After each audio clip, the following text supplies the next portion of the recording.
মই 2021 পৰা 4টা টাৰ্ম কণ্টিনিউ মই জিকি আহিছোঁ। প্ৰথমে মই AFCC হৈ জিকি আহিলোঁ। প্ৰায় 2 বছৰ পিছত মই কংগ্ৰেছত জইন কৰিলোঁ। কংগ্ৰেছৰ টিকেট দি মই 2বাৰ জিকিলোঁ। তাৰপিছত আপোনালোকে জানে চবে যে হঠাৎ আমি চবে বিজেপিলৈ যোগদান দিলোঁ।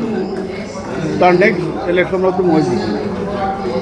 গতিকে পুনৰ ঘৰলৈ ঘূৰি অহা বুলি মই ক'ব বিচৰাটো এইটোৱে যে মই প্ৰায় 14.5 বছৰ কংগ্ৰেছতে আছোঁ। কংগ্ৰেছতে 14.5 বছৰমান মই কংগ্ৰেছতে আছোঁ। গতিকে মোৰ কাৰণে কোনো নতুন কথা নহয়। কংগ্ৰেছলৈ পুনৰ মই অহাটো, ঘৰলৈ ঘূৰি অহাটো মোৰ কোনো নাই। আৰু একটা কথা হয়, লাষ্ট ইলেকশ্যনত মোক টিকেট নিদিলে। মই দলৰ বিৰোধ কৰা নাই, দলৰ বিৰোধ যোৱা নাই, মই ইলেকশ্যন ফাইট কৰা নাই, মই আছোঁ। আজি 2 বছৰ ধৰি চালোঁ, কিন্তু তেখেতসকলে এনেকুৱা কৰি থৈছে যে একদম চিনিয়ৰ মানুহক কোনো খা খবৰ নাই আৰু তথাপি মই বাট চাইছোঁ।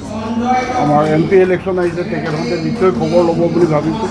তেতিয়াও একেই কথা, একো খবৰ নাই। তথাপি গুৰুত্ব নাই। এইকাৰণে মই আকৌ নিজৰ পুৰণা ঘৰলৈ ঘূৰি আহিছোঁ।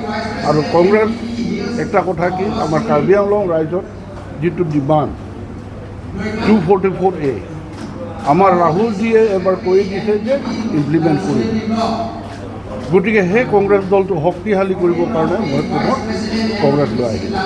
পুৰণা মানুহ ইহঁতে তাৰমানে একবাৰ যে কৰিলে তাৰমানে সিহঁতক কোনো খাপ খাব নলয়, সন্মান নিদিয়ে। সেই দলত আৰু কথাতে ইহঁতে তাৰমানে চব মিছা প্ৰতিশ্ৰুতিকেইটা দি আছে। চবে ৰাইজে গম পায়। কাৰ্বি আংলং ৰাইজে জিকি আছে। আজি ইজুকেটিভ বডিটোৱে কাম নাইকিয়া হৈ গৈছে। আৰু ৰাইজ যিটো বিচাৰিছে পৰিৱৰ্তন, আজি অসমত নহয়, অল ইণ্ডিয়াতে পৰিৱৰ্তন বিচাৰিছে। গতিকে আমি কংগ্ৰেছৰ হাতটো শক্তিশালী কৰিবৰ কাৰণে মই আজি যোগদান দিছোঁ।